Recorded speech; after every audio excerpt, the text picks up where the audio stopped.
Like my realistic stream video, here I will be focusing on one aspect of my layout and walking through how I detailed my level crossing.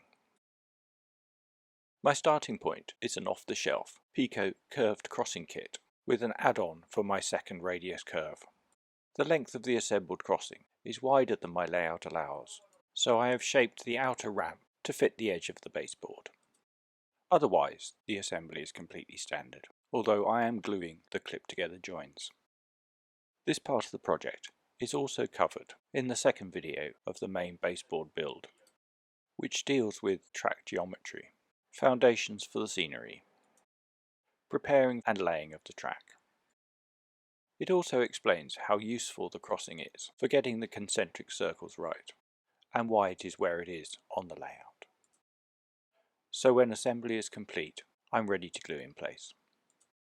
For this, I'm running a bead of No More Nails on the baseboard around where the crossing will go, the site of which I have accurately marked after several dry runs, tweaking the position as required. I'm also applying glue to the bottom of the level crossing where the moulded plastic will come into contact with the baseboard. The glued assembly can now be put into place and pushed down firmly once I'm completely happy with the position, paying particular attention to where the rails are. Any excess glue that has squished out the sides can be scraped away with the edge of a plastic membership card.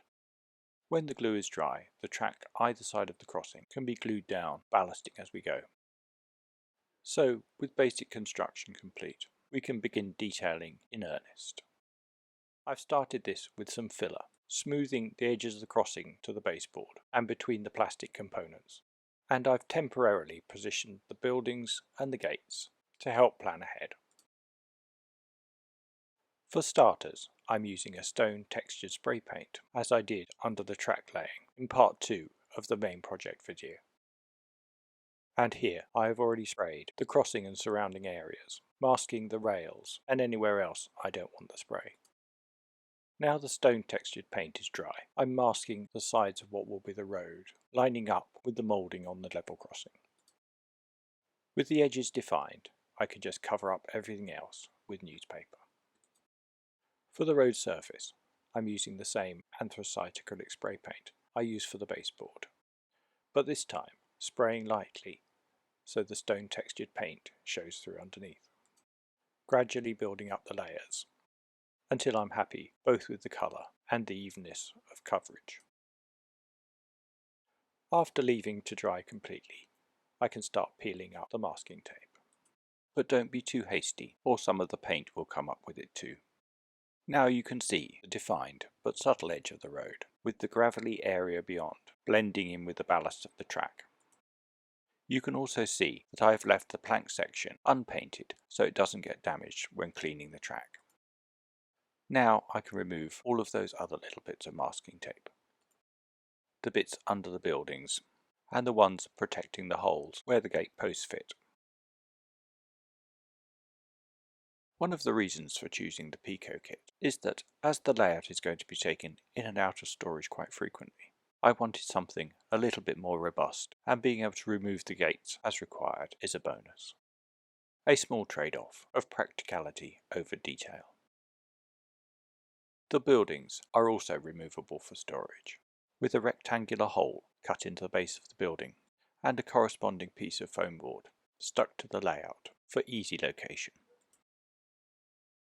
However, there are some scenic elements that I'm going to risk permanently attaching to the surface, among them the fences that go either side of the crossing.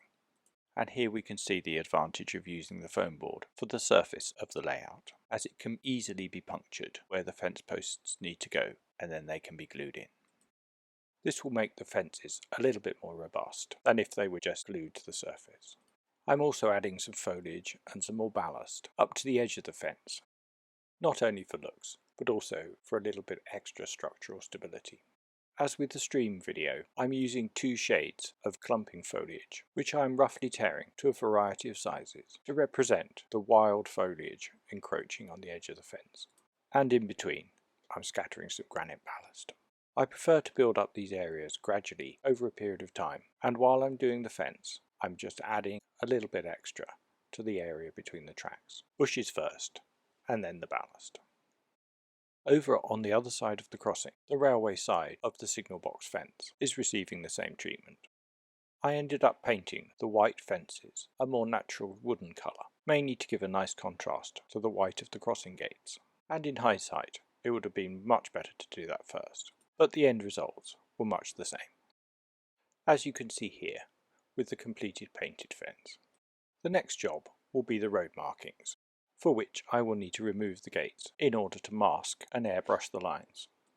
As with a lot of things with model railways, scale is something of a compromise, and the road markings are no exception. In reality, the carriageway would be considerably wider, but I am using the width of the wheels of my largest truck as a guide. It is a country road, after all. First of all, I'm laying down a strip of masking tape onto my cutting mat, making sure it's nice and straight.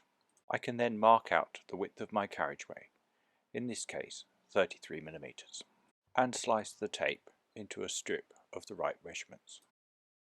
Carefully peeling up the tape, it can then be transferred over to the crossing. The gate stops can helpfully be used to align the tape to the centre of the road, but I don't want my lines to be quite that wide, so I need to overlap it a bit. The strip for the other side of the road is measured and cut in exactly the same way. In real life, the white lines are only about 10 to 15 centimetres wide, and using the handy exactrail.com calculator, that works out at about 1.5 millimetres. Not forgetting the pedestrians, I'm laying an 11mm strip either side of the carriageway, keeping the same distance for the lines. Using the online calculator again, I can see that's roughly 85 centimetres IRL, which again is a bit narrow, but probably proportionally about right in relation to the road. A bit of online research shows that road markings were actually introduced back in the 1920s, but particularly in recent years have developed and changed quite a lot. As I want my layout to be largely era neutral, leaving me to run the broadest variety of trains, I'm keeping the lining simple, so no yellow diamonds and only a single centre line. But I do need solid lines for the edge of the pavements.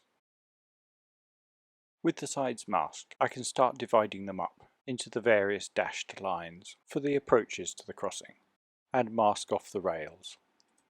With all the detailed areas masked off, I just need to protect the surrounding area either side of the crossing from overspray. As the area I'm painting is so small, I'm using tubed acrylic paint mixed with waterborne thinners to roughly the consistency of skimmed milk, stirring really thoroughly. I'm also adding just a drop of Dove Grape to soften the whiteness just a bit. When I'm happy with both colour and consistency, I can screw on the lid of the jar and assemble the airbrush. My airbrush is nothing fancy, a standard class Revell, which I've had for years. But I did invest in a fairly basic compressor, which works so much better than those air cans. As with the road surface, I'm building up the layers of paint very gradually. Even with the addition of the grey paint, I really don't want the white to be too white. I also want them to sit naturally into the surface, and avoid that stuck-on look. So I'm holding back, and I'm going to check before going too far. So choosing a corner I can easily put back if required. I'm peeling back a section of tape. And now that I know I've got the finish I'm happy with, I can start unmasking the whole thing, making sure that the paint is completely dry, obviously. As always, take your time with the peel back. And even though I'm picking up some bits of ballast, that really isn't a problem.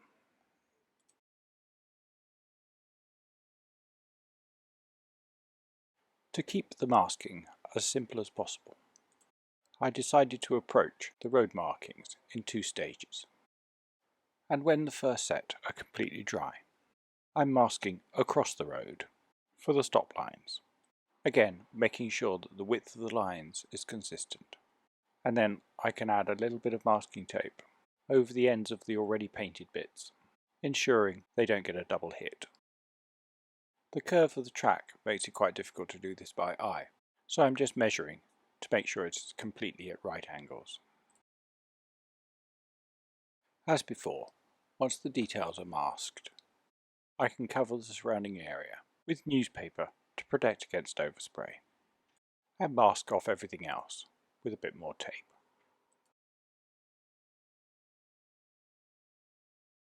Once again, we are spraying just a tiny area, so I'm hoping the economies of my tube paint and thinner combo will pay off.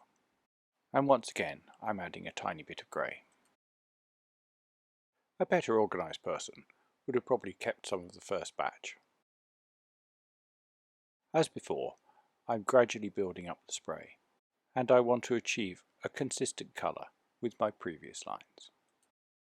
So far so good, but unfortunately, as I peeled up the masking tape, I realised some of the paint had crept underneath. I may have got the consistency slightly wrong, as it was such a small batch, or just oversprayed while the paint was still wet.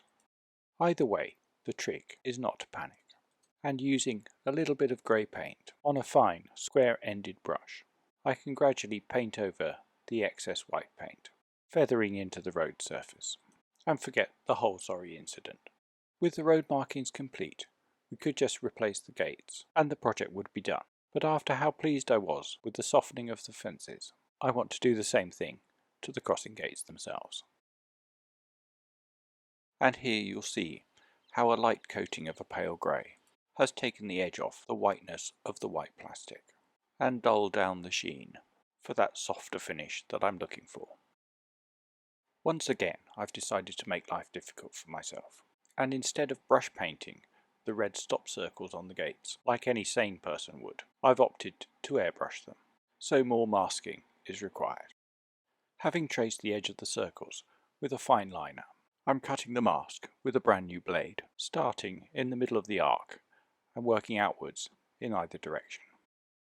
Popping it back on the gate, I can check for accuracy and tweak if required. As well as the stop signs, I want to paint the lanterns on 2 of the gates at the same time. So I am trimming the tape around the lamps as I gradually build up an envelope of masking tape around each gate. After quite some time, all 4 of the gates are cocooned in their own parcel of masking tape, with only the lamps and the circular stop signs unmasked and ready for the spraying. Whilst rooting through my big box of bits, I found this telephone box from a previous project. I thought it would be great to add a little bit of extra colour to the far side of my crossing, but I want to paint it first to lose that plasticky sheen. Obviously, I can't mask out every single one of the little windows, but a strip of masking tape the width of the general area will be more than adequate in achieving the general effect. I'm using tubed acrylic paint again, mostly cadmium red, but with a little bit of alizarin crimson to tone it down a little. All mixed together with the same waterborne thinners. I'll just spend a bit longer getting the consistency exactly right this time. And as I'm spraying several things at the same time, I can allow a little bit longer between each spray to prevent the build-up of wet on wet paint. Most of the spraying can be done flat on the surface, but those lamps will require an all-round spray. And I mustn't forget the back of the telephone box and the roof. Building up the layers gradually has really paid off, and I'm happy with the finish. So when everything is completely dry, I can start unwrapping the masking tape bundles, and with the tip of a scalpel, remove the tape from the telephone box. The only tiny bit of hand painting I've done is to pop a little bit of paint in the lens of each of the lamps, and with the telephone box glued in place to one side of the crossing, all that remains is to replace the gates. Then I can run some trains, starting with a track cleaning run to remove any bits left behind by the build. If you've enjoyed this video and found it useful, why don't you check out some of my other projects, and please don't forget to like and subscribe.